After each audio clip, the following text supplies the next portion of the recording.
Le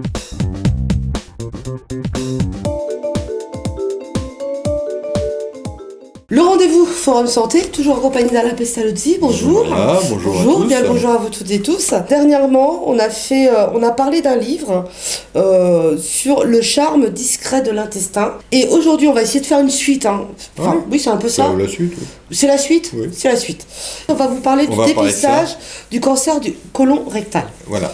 Et les cancers du côlon et du rectum, donc la partie basse du côlon, enfin la sortie, tout ça, ça peut apparaître à partir de 50 ans, et le maximum, c'est après 65 ans. Voilà. D'accord. Mais le dépistage, lui, il est recommandé... À partir de 50 ans, 55 ans. Qu'est-ce qu'un cancer du côlon rectal? Alors, et déjà, pourquoi? Voilà, on va essayer de faire dans l'ordre. On fait dans l'ordre.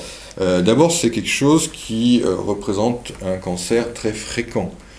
C'est un cancer qui, dans les deuxièmes cancers en fréquence en France, c'est 33 000 nouveaux cas par an. Ouf. Ça fait quelque chose.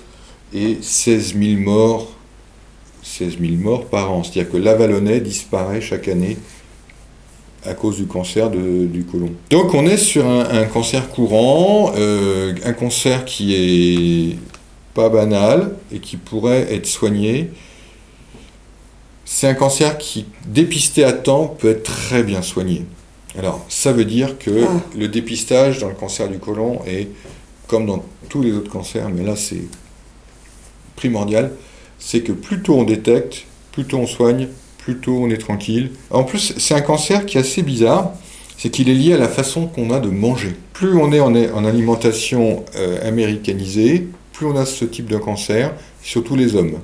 Les hommes mangent plus mal que les femmes, donc les hommes ont plus ce cancer que les femmes. On a quand même une bonne cuisine. Oui, mais... Peut-être un peu chargée parfois. Surtout, on a tendance, plus on est dans la vie moderne, moins on mange de fruits et de légumes complets, tels quels. On prend des jus. Exemple typique, on va prendre un jus d'orange, mais on ne prend pas l'orange complète. Ce qui protège le cancer du côlon, c'est les fibres qu'il y a dans l'orange, complète, pas dans le jus. Ok. Si vous voulez manger une pomme, faites pas une compote de pommes, faites la pomme complète, ou la pomme cuite, mais complète. Même chose sur les légumes. On fait des soupes. Les soupes, ça apporte des fibres liquides. Mais il faut que la soupe, il y ait de ces légumes dedans, il ne faut pas la filtrer, qu'il n'y ait plus rien dedans. J'ai dit quelque chose qui est plus prévalent chez les hommes, plus à partir de 50 ans. Et le vrai dépistage, le vrai du vrai dépistage, je vais vous le montrer. Alors, vous demandez, c'est campagne nationale. Vous demandez, vous avez plus de 50 ans, surtout si vous êtes un homme, parce que les hommes sont plus souvent atteints, mais bon, les femmes peuvent aussi en bénéficier. On fait un dépistage, c'est-à-dire qu'on va aller prendre un petit peu de matière fécale et on va envoyer ça par la poste. Donc vous demandez à votre médecin qui vous donne ce kit. C'est le médecin qui vous le donne. C'est organisé comme ça. Vous recevez un kit avec une petite notice explicative qui vous explique comment on va l'utiliser. Un truc à coller sur les toilettes. Donc vous collez ça sur votre cuvette de toilette et ce qui va vous permettre de intercepter un petit peu de matière fécale. Vous faites caca là-dessus, quoi, en gros. Vous allez chercher une sorte de petite clé USB. C'est un... comme une pipette, quoi. Et là-dedans, il y a une sorte de petite pipette. Et un grattoir. Vous prenez un petit peu de votre cacou, vous remettez dans la petite clé USB. D'accord. Cette petite clé USB, vous mettez une fiche d'identification, qu'on sache de qui on parle. Quoi. On met tout ça dans une petite boîte. En gros, je ne peux pas vous la montrer, c'est une sorte de boîte en carton dans laquelle vous avez glissé votre petite clé USB. Oui, voilà, Voilà.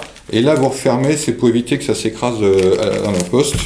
Le papier, la petite clé, l'emballage. Avec vos coordonnées, en fait, tout simplement. Ouais, avec vos coordonnées. Votre fiche. Vous mettez ça dans la petite enveloppe.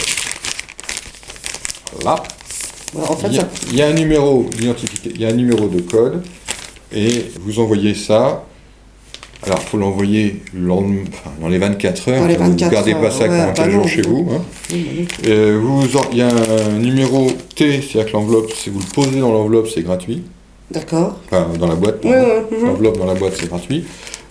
Idéalement, vous évitez de faire toute cette manœuvre-là le vendredi soir pour pas que le courrier attende samedi, dimanche. Ah oui. Et ça, c'est une petite ruse entre nous. Donc ça c'est un truc, faites ça du lundi au jeudi, comme ça part le vendredi, samedi, ça sera livré. D'accord, Vous essayez d'éviter d'attendre dans les centres de tri le dimanche, quoi.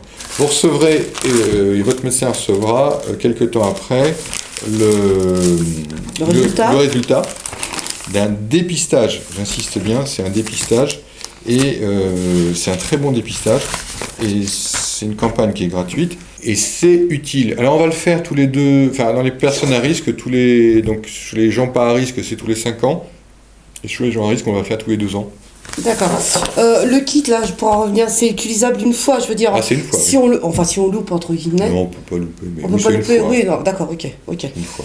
Et ça, n'importe qui, notamment chez les hommes, peut aller voir son médecin oui. à tout moment. Ah bah oui, à partir de 50 ans. Bon, la cible, c'est 55, et surtout, donc dans ces 55, il faut le faire régulièrement. Et à partir de 65 ans, tous les 2 ans, on fait un petit truc comme ça facilite la vie et c'est une bonne sécurité. Est-ce qu'en France, c'est quelque chose qu'on fait facilement ? Alors, il y a des opérations comme ça auxquelles on fait facilement, il y en a d'autres. Bon. Voilà. Ça fait bizarre. Voilà. Ça fait bizarre. Mais avant, le test était un peu plus compliqué sur le plan pratique. Il fallait faire, recueillir son petit cacou sur 3 jours de suite et prendre une petite spatule et mettre ça donc, sur 3 jours de suite. Et donc ça, c'était un peu plus compliqué, mais ça se faisait. Là, on le fait en une fois, c'est pas contraignant. Le kit est hyper pratique. Voilà. S'il y a des traces de sang dans vos selles, il faut aller chercher pourquoi. Et généralement, après, on dit, on va faire une coloscopie, on va regarder. Et puis, la coloscopie, ce qui est intéressant, c'est qu'on vous envoie on fait une vidange. Vous buvez de l'eau, je parlais de la coloscopie, vous buvez de l'eau, vous videz votre intestin complètement, donc il est propre. On passe une caméra, ce qui va nous permettre non seulement de voir s'il y a un problème, donc les gastro-entérologues font ça très bien, mais en plus, s'il y a le moindre doute qu'il y a un petit polype, donc un amas de cellules qui se développe, c'est ça le polype, c'est un bête amas de cellules qui se développe où ça ne devrait pas se développer, le médecin va dessus, il fait clic, il enlève, il le tire et il le met à l'analyse. D'accord, ok. Voilà. Et puis, généralement, on enlève ces petits polypes. On en a tous, à partir de 50, 55, on a tous un petit polype quelque part qui se balade. Des fois, c'est anodin. C'est tellement anodin qu'on ne le voit même pas à la coloscopie, mais il y en a régulièrement. Donc, c'est pas quelque chose d'aberrant, il y en a régulièrement. Et puis, s'il y en a un, vous avez 60. Plus ça va en âge, vous êtes un homme de 70 ans, vous avez une probabilité d'avoir un petit polype, puis il faut au passage les enlever, les nettoyer, et voilà. Ça se fait, comment dirais-je, c'est quelque chose qui peut arriver. Plus on avance en âge, plus on peut en avoir. C'est ça le traitement des cancers, on prévient, on traite très vite s'il y a besoin quand ça démarre, et après on est tranquille. Alors ce qui est intéressant, ce qui est bien, c'est que de plus en plus quand il y a des campagnes nationales comme ça, que ce soit à la télévision, dans la presse écrite ou dans les radios, voilà, on en parle. Il y a des communiqués. Ce sera le mot de la fin ? Ça, on peut le dire. Sur ce, on se quitte et puis on se dit à très très vite alors. À bientôt. Merci beaucoup. À bientôt.